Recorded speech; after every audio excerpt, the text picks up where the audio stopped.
Jazakallah khair. Ustaz, boleh minta tolong nggak, Ustaz? Tunggu sebentar ya. Minta doa, Ustaz. Amin, saya doakan. Minta supaya bisa waktu besar bisa jadi ulama, Ustaz. Insyaallah. Ya, tunggu sebentar ya, saya doakan. Insyaallah. Nah, ini makmum.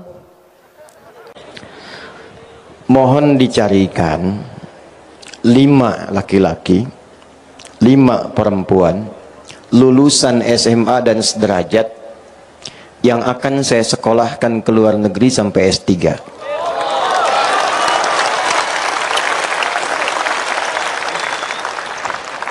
Syaratnya cuma 2. Gampang.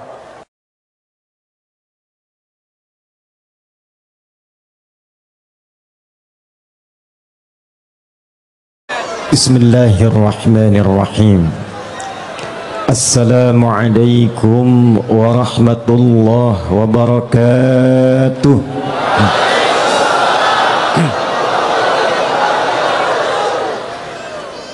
Alhamdulillahilladzi jama'ana mu'minina binurihi fi hadzal masjidin nur wa huwa nurun 'ala nur. Nusalli wa nusallimu ala habibina al-mustafa nabiyyina wa sayyidina Muhammadin al-amin alladhi umira bittiba'in nuril ladhi ata ma'ahu fahuwa nurun minal makhluqatil lati ata binurin ala nur wa ala alihi wa sahbihi wa dhurriyyatihi wa ummatihi ila yaumil mi'adi alladhi fihi nabtaghi nurun min rabbil alamin fahuwa nurun ala nur. Wa ba'du. Yang kami hormati, kami banggakan, kami muliakan, dan kami doakan semoga Allah subhanahu wa ta'ala senantiasa memberikan taufik, menyehatkan dan memimpin khususnya Provinsi Riau ini menjadi provinsi yang diridhai, dirahmati, disejahterakan oleh Allah subhanahu wa ta'ala.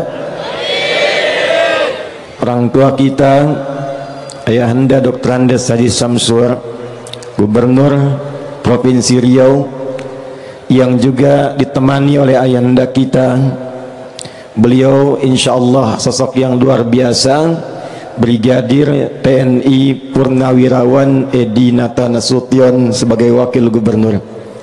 Kita doakan sekali lagi semoga keduanya oleh Allah dijaga, disehatkan, dikompakkan untuk memimpin Riau ini menjadi kota yang diridhai oleh Allah subhanahu wa ta'ala, provinsi yang diberkahi oleh Allah subhanahu wa ta'ala. Kami hormati, kami banggakan Pak Danrem yang membersamai saat ini, Brigadir Jenderal TNI Dani yang baru 3 bulan sertijab jadi Danrem. Kita mohonkan pada Allah diberikan kekuatan, diberikan kesehatan untuk menjadi garda terdepan yang berada di Provinsi Riau ini, sekaligus menginspirasi ketahanan negara kesatuan Republik Indonesia. Tidak lengkap kalau menyebut TNI tanpa Polri. TNI Polri harus kuat, harus kompak, harus kita sokong.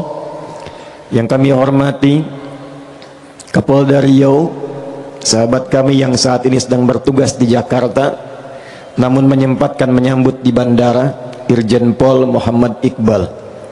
Semoga Allah mudahkan urusan beliau di Jakarta, kembali ke Riau ini memimpin jajarannya dan menjadikan seluruh wilayah Riau insyaallah aman, tentram, dan yang paling penting adalah dekat dengan Allah subhanahu wa ta'ala. Menyertai doa kami seluruh unsur pimpinan, baik dari provinsi, 10 kabupaten, 2 kota, 6,8 juta masyarakat di Riau ini tanpa kecuali, dan yang saya cintai yang datang dari setiap tapak bilangan tanah-tanah di Lancang Kuning ini. Saya bermohon kepada Allah, siapapun yang duduknya dekat, di tengah, yang jauh, yang nampak terlihat tak terlihat, namun Allah maha mengetahui sampai hatinya yang paling dalam. Semoga semuanya termasuk dalam hadis Nabi sallallahu alaihi wasallam yang diriwayatkan oleh sahabat Abu Darda, dikutip oleh Imam Ibnu Majah dalam sunannya nomor hadis 222 dari Nabi sallallahu alaihi wasallam, man salaka tariqa yaltamisu fihi ilma sahhalallahu lahu tariqan ilal jannah. Siapapun laki-laki, perempuan, tua, muda, besar, kecil, dia berpangkat, tak berpangkat, dianggap besar, dianggap kecil, dia melangkahkan kakinya dengan ikhlas, ridha, menempuh jalan yang kadang berliku, tidak mudah, diterpa dengan berbagai halangan, tetap dia mau datang untuk belajar. Kata Nabi, kalau ikhlas dia benar niatnya, dia berpeluang mendapatkan syafaat Rasulullah, dijawab semua langkahnya dengan diringankan langkahnya ke surga Allah Subhanahu wa taala. Saya mau pantun dulu, tolong dicakapkan. Siap? Berenang bawa rusa ke Cikini, lihat pesobur bawa kuda pergi ke kali, rasanya senang berada di sini. Di Masjid An-Nur saya sudah datang 2 kali.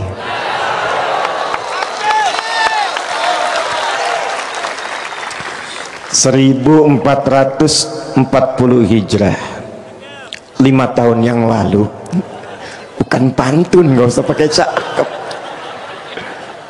Ulang ah.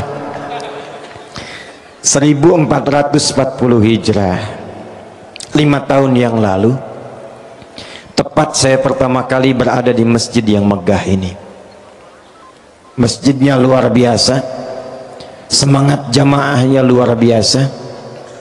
Tapi setelah 5 tahun berganti, ada yang bertambah istimewa dengan kehadiran 6 payung yang luar biasa.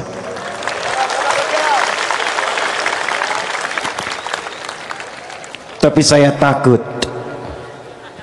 saya khawatir dengan bertambahnya fasilitas ini, meningkatnya kualitas segala yang ada di masjid ini, saya khawatir tidak diiringi dengan peningkatan kualitas keimanan dan kekuatan untuk beribadah di masjid ini.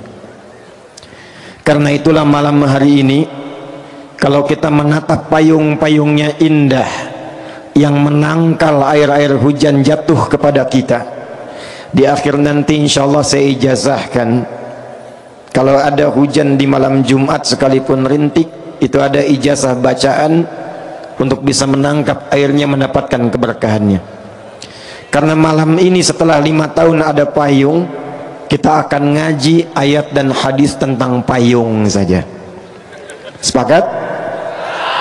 Sehingga payung yang menaungi kita di dunia saat ini di Masjid An-Nur ini, saya harapkan di akhirat kita juga punya payung yang menaungi di suasana hisab, yang mengantarkan pada ketenangan, menunggu rahmat Allah diturunkan kepada kita semua. Tidak cukup dengan amin, kita mulai dulu hadisnya. Baik, di belakang kelihatan, kedengaran? Enggak, tapi bisa jawab. Kedengaran? Enggak katanya, tapi bisa jawab. Takbir. Catat hadisnya. Saking pentingnya hadis payung ini, 2 ulama besar di bidang hadis, Al-Imam Al-Bukhari, yang kedua Al-Imam Muslim, memasukkan di dalam 2 kitab sahih mereka. Imam Al-Bukhari menyantumkan dalam kitab sahihnya nomor hadis 6806. Al-Imam Muslim menyantumkan dalam kitab hadisnya nomor hadis 1301. Sanadnya tersambung pada sahabat Abu Hurairah, nama aslinya Abdurrahman bin Sahr, nama sebelum Islamnya Abdus Syams. Abu Hurairah ini sahabat mu'allaf, jadi 3 tahun sebelum Nabi meninggal baru masuk Islam.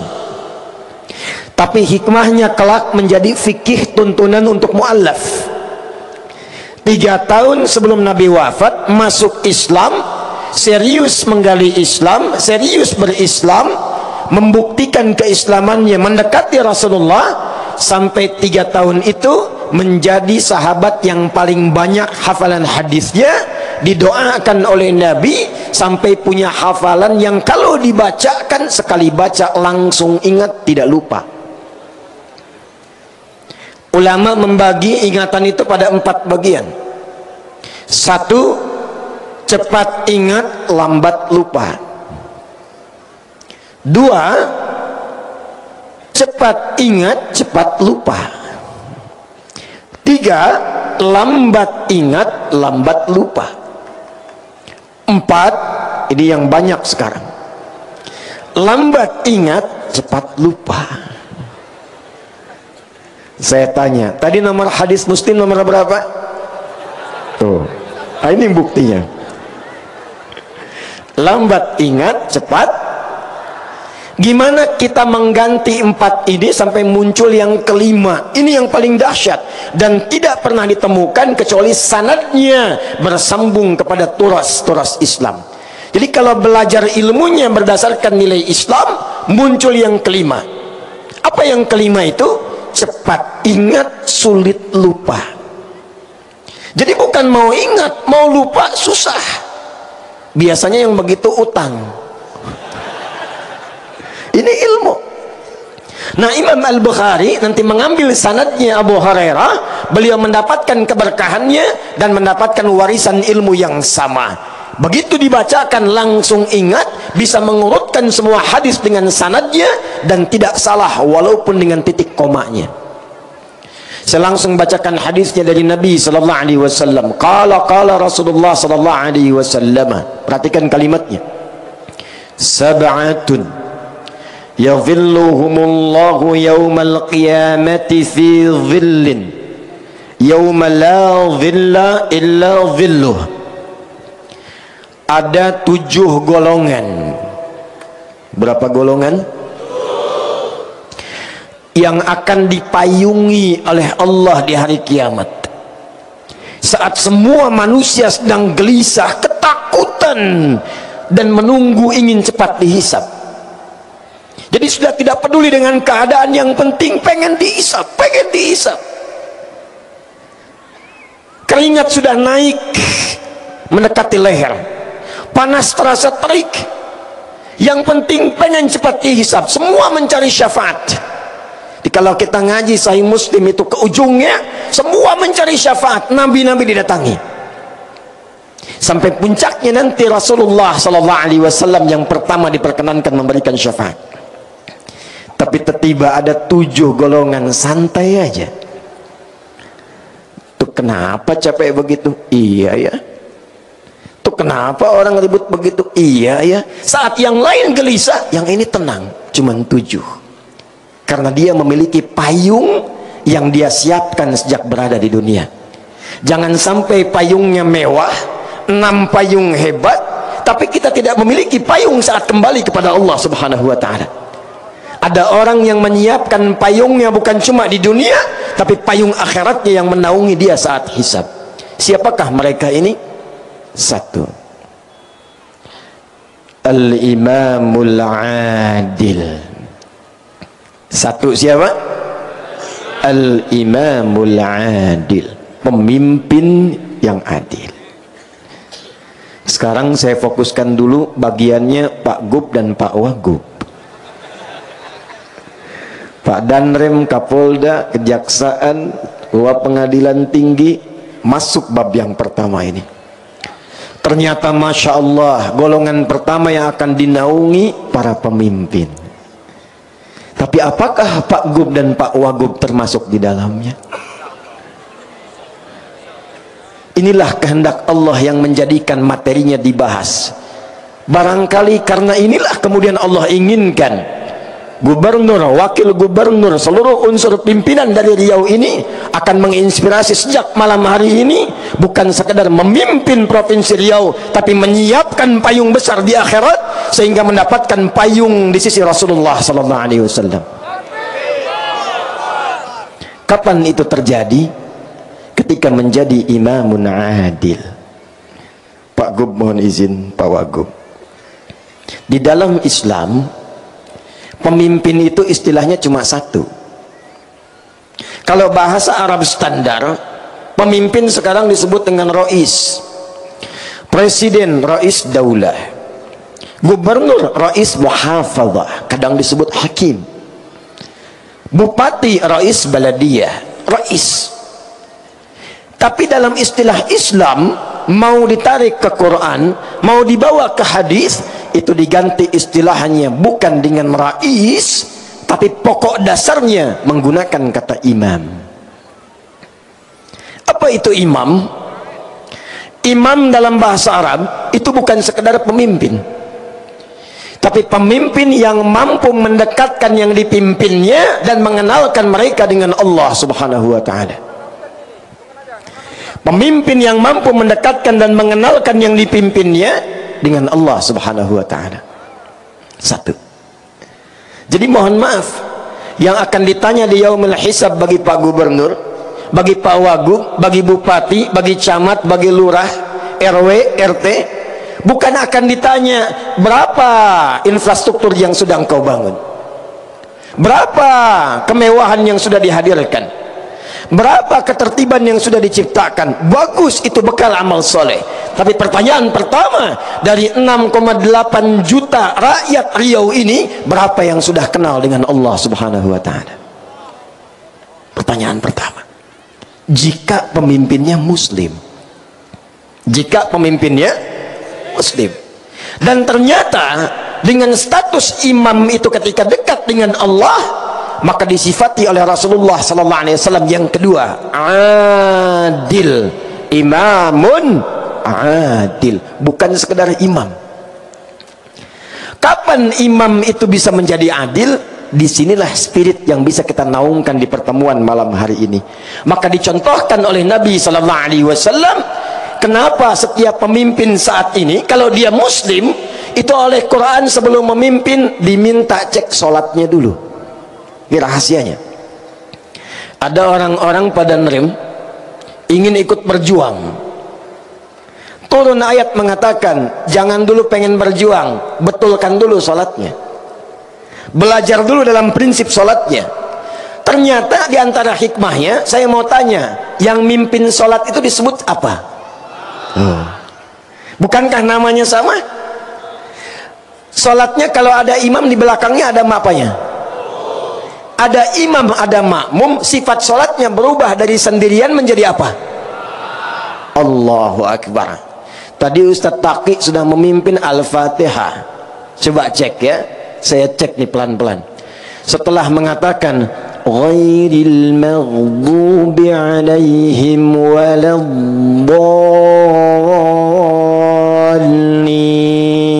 jawab lagi, ghairil maghdubi alaihim waladdallin.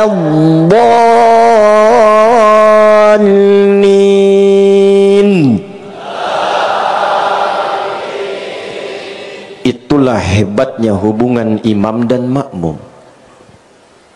Kompak. Imam suaranya pelan, makmum pelan. Nggak ada imam baca begini, ghairil maghdubi alaihim waladdallin, amin. Coba cek. Dan ternyata babnya cuma di situ aja, bukan cuma di situ. Dimulai dari sejak akan sholat, calon pemimpin yang hebat kalau benar sholatnya, dibawa kemudian praktek sholat, dibawa hikmahnya. Maka hikmah dalam kepemimpinan sholat itu ketika dibawa memimpin masyarakat, itulah yang akan menjadikan masyarakatnya makmur, maju, kompak, pemimpinnya adil, kebijakannya bagus, rakyatnya sejahtera dan makmur. Apa diantaranya? Yuk kita bahas satu-satu. Mari kita lihat. Satu, Bapak Ibu masih ingat yang ikhwan, kalau Nabi mengajarkan sebelum imam maju itu, maaf, langsung takbir atau nengok ke belakang? Nengok. Nengoknya formalitas atau ada ketentuan? Saya maju dikit ya, izin Pak Gub, Pak Wagub boleh? Contoh, Lihat sini. Saya perhatikan imam-imam sekarang kalau mau sholat cuma nengoknya formalitas. Rapatkan, luruskan. Ada makmum begitu tuh. Baru kali ini saya ngimamin. Baik, lihat sini. Itu dipraktekkan Nabi. Kan ini prinsip imam ini. Dibawa ke tentara nyambung, ke polisi nyambung, ke semua level nyambung. Nabi itu kalau melihat ke belakang begini, itu bukan sekedar mengatakan istau, istaqimu, tidak. Dan itu kalimat boleh menggunakan bahasa lokal, tidak harus pakai bahasa Arab. Azan bahasa Arab, baca Quran bahasa Arab. Sebab kalau diganti pakai bahasa lokal, hikmahnya nggak nyambung, rasanya nggak enak, ke telinga pedas. Coba lihat, kalau diganti pakai bahasa lokal, azan, orang Sunda bilang Allah nu ageng, Allah nu ageng. Betawi jawab, Tuhan gua gede, Tuhan gua gede. Nggak ada yang seragam. Yang indah kayak Ustadz Taki tadi, Allahu Akbar, Allahu Akbar. Quran juga demikian. Makanya ngaji Quran enaknya pakai bahasa Arab. Walaupun suratnya ada terjemahannya, tapi tetap kalau ngobrol pakai Arabnya. Nih enak mana nih? Lagi murojaah surat apa? Semut. Kamu apa? Surat Ma'ma. Semut An-Naml, Ma'ma An-Nisa. Itu si Fulan lagi ngapain? Murojaah sapi. Al-Baqarah. Nggak enak. Walaupun ada terjemahan, tetap yang enak Arabnya. Nanti saya kasih bocoran ketika masuk Al-Fatihah. Tenang, belum takbir. Kita sampai jam berapa ini? Siang. Ya, tenang aja. Pesawat saya 5:30 besok. Tenang, masih panjang. Silahkan nanti sampai jam 2. Saya jam 10 pulang. Nih, belakang lihat. Ini boleh pakai bahasa Indonesia. Tidak harus sama dengan di Arab. Istau. Kata makmum udah tahu. Tidak. Istau pun itu diambil dari bahasa hadis. Sawu sufufakum. Pak Ibu tolong rapatkan safnya. Tenangkan hatinya sebelum sholat. Rasakan mungkin ini sholat terakhir yang kita tunaikan. Mungkin wafat dalam keadaan sujud. Enak mana? Yang pertama, yang kedua. Setelah itu baru katakan istau waja'alu salatakum salatan muwadda. Tapi poin yang saya ingin katakan, Nabi lihat siapa yang sholat. Oh, di situ ada orang sepuh yang nggak bisa tahan lama. Di sini ada anak-anak yang lari-lari. Di tengah ada remaja. Karena tahu karakternya, maka dibacakan oleh beliau surat sesuai dengan keadaan makmumnya. Nabi itu 30 juz hafal, tertanam di jiwanya. Tapi ketika mimpin sholat, dilihat siapa makmumnya. Ketika tahannya surat Kulhu Al-Ikhlas, dibacakanlah Kulhu Allah. Ketika di belakangnya Abdurrahman bin Auf, Ubay bin Ka'ab, sahabat-sahabat mulia, apalagi orang-orang periwayat qiraat setelah itu, nggak tanggung Al-Baqarah rakaat pertamanya. Gitu. Nah ini kadang-kadang baru khatam 30 juz, begitu nengok ke belakang istau. Langsung ngadap kiblat nggak tanggung. Ghairil maghdubi alaihim waladdallin. Amin. Yasin. Jamaah udah begini aja tuh. Yang paling nyebelin habis itu Allahu Akbar. Tidak begitu. Maaf saya tanya. Kenal Mu'adz bin Jabal? Bagus. Kalau kenal saya berhenti pulang tuh. Saya yakin ada jin yang sedang menyamar itu. Kenal Mu'adz. Mu'adz itu ngimamin salat Isya, Pak. Izin. Dibacain Al-Baqarah. Baca Al-Baqarah. Begitu singkatnya salam, nengok ke belakang, jamaah sudah kosong. Mungkin mentalnya kayak antum tuh, kayak saya, kayak kita. Nengok kosong, langsung Mu'adz komen. Dikira sahabat like, ternyata dislike. komennya apa? Munafik nih jamaah katanya. Karena diantara ciri orang munafik itu malah sholat isya.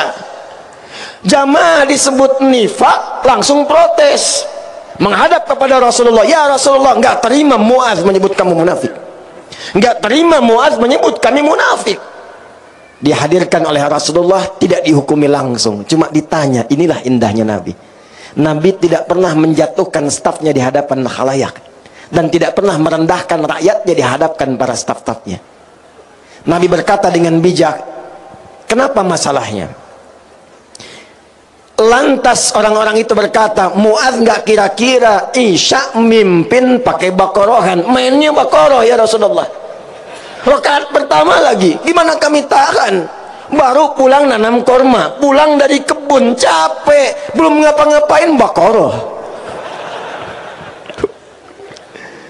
Mu'adz ditanya, ya Rasulullah, kenapa ente baca Baqarah? Saya kan ikut Nabi katanya tuh. Saya pernah bermakmum di belakang Rasul, ya Rasulullah, Anda bacanya Al-Baqarah. Saya kan ikut Rasulullah. Pintar. Tapi Nabi lebih pintar karena dibimbing oleh wahyu. Kata Rasulullah, Mu'adz, saya imam, makmumnya ente. Tapi ente imam, makmumnya mereka tuh. Maka dari situlah kemudian Nabi memberikan keluangan. Setelah peristiwa itu, ada sahabat yang kalau baca ngimamin sholat itu mainnya kulhu semua. Betul, betul, itu ada sanadnya. Pernah kalau taraweh rakaat keduanya kulhu Allah terus, itu ada sanadnya, kasusnya begitu. Ada yang main kulhu karena ketika melihat jamaahnya wajahnya ikhlas. Diadukan oleh sahabat, ya Rasulullah, ini orang bacanya kulhu terus. Ditanya oleh Nabi, kenapa engkau baca itu? Karena saya mencintai Allah dan sifat-sifatnya ya Rasulullah. Maka turun jawaban dari langit, sampaikan salam Allah kepadanya, karena dia mencintai Allah, Allah pun mencintainya. Dibawalah praktek ini ke dalam kepemimpinan, ke instansi, ke dalam institusi.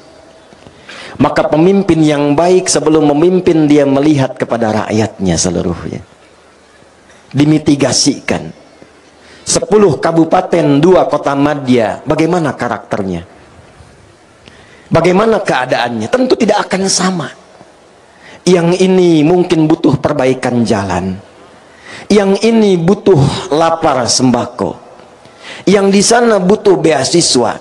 Ketika paham tentang rakyatnya, maka mudah mengkonsep, merencanakan semua program-program untuk kemaslahatan rakyatnya. Itulah sebabnya kenapa Umar, ayo tepuk tangan dulu. Kasih. Itulah sebabnya kenapa Umar yang sangat jenius membaca hikmah pertama ini dan menerapkan teori yang dikenal sekarang dengan ilmu belusukan. Umar. Dan Umar dulu nggak bawa kamera.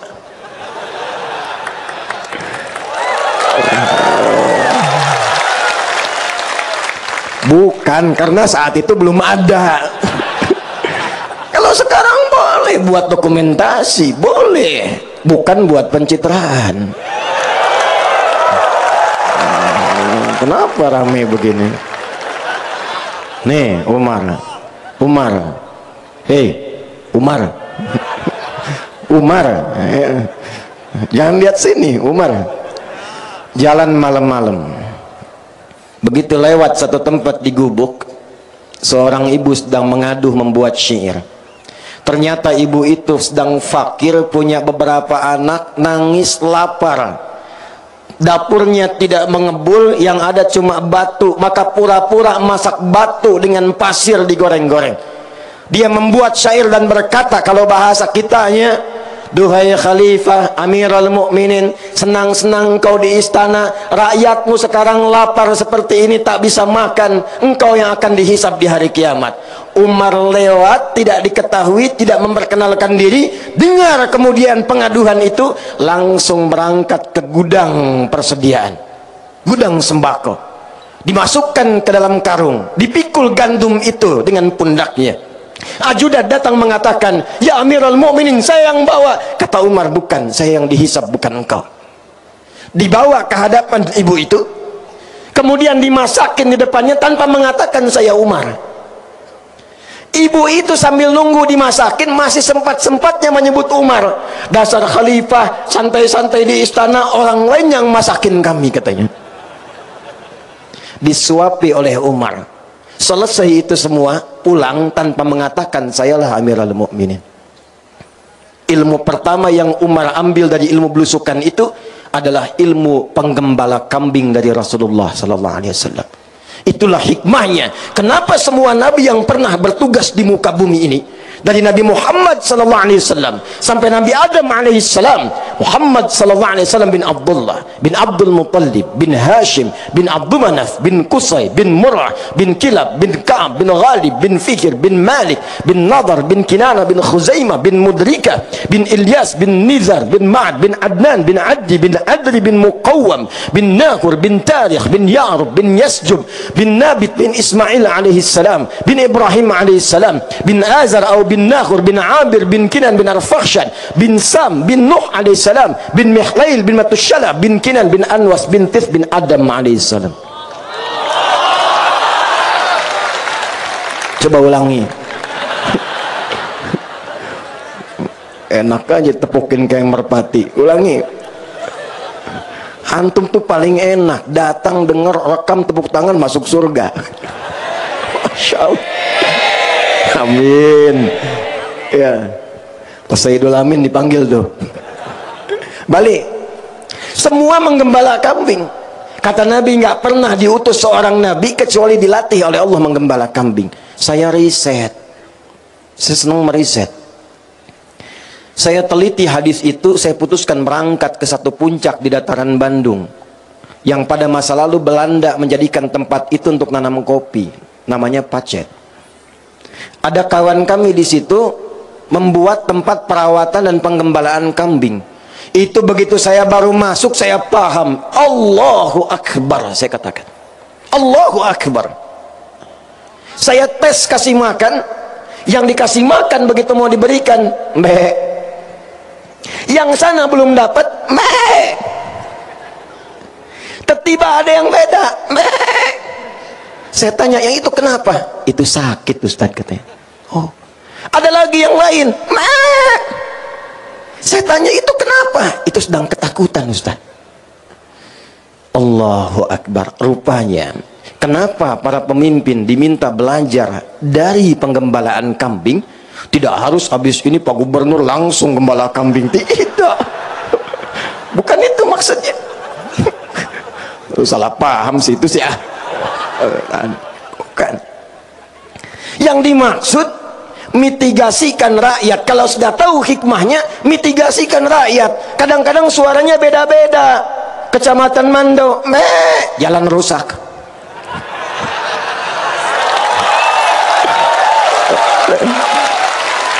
Tapi Okan Hilir, sembako nggak nyampe. Ya. Pojok sana, duri, bantuan belum cair. Jadi kalau semua dimitigasi, ilmunya dipakai, jadi. Tapi Masya Allah, kalau sudah jadi begitu paham rakyat, indah. Tinggal berbalik, rakyat ikut. Dan untuk mendapatkan pemimpin yang seperti itu, jangan cuma berharap, antum bantu. Jangan banyak nuntut. Subhanallah itu boleh, ada waktunya. Ini belum takbir sudah demo di belakang. Tar dulu. Babnya apa supaya imamnya bagus? Bukan celaan, bukan hinaan, bukan merendahkan. Tapi turunlah bab dalam Sahih Muslim. Jika menginginkan imam seperti itu, hadis Muslim, nomor hadis 1855. Cek kalau tidak percaya. Rawinya bernama Auf bin Malik al-Ashja'i. Dari Nabi SAW mengatakan, perhatikan kalimatnya, khiyaru a'immatikum alladzina tuhibbunahum wa yuhibbunakum wa tusalluna alaihim wa yusalluna alaikum. Pemimpin terbaik itu, yang paling ideal itu adalah pemimpin yang kalian cintai dan mereka pun mencintai kalian. Bagaimana menanamkan mahabbah itu? Kata Nabi, kalian mendoakan mereka sehingga mereka pun dibimbing oleh Allah menjadi adil dan mendoakan kalian. Jadi kita berkumpul malam hari ini kalau menginginkan imam yang baik dan adil, pemimpin-pemimpin hebat yang akan diringankan hisabnya oleh Allah, dikabulkan doanya, maka hadirkan doa untuk mereka dalam kesempatan sujud mereka. Ya Allah, mudahkan tugas Pak Gubernur dan Wagub. Ya Allah, sehatkan keduanya supaya memimpin Riau dengan baik. Ya Allah, kompakkan keduanya supaya semua kebijakan mereka dirasakan dengan nyaman.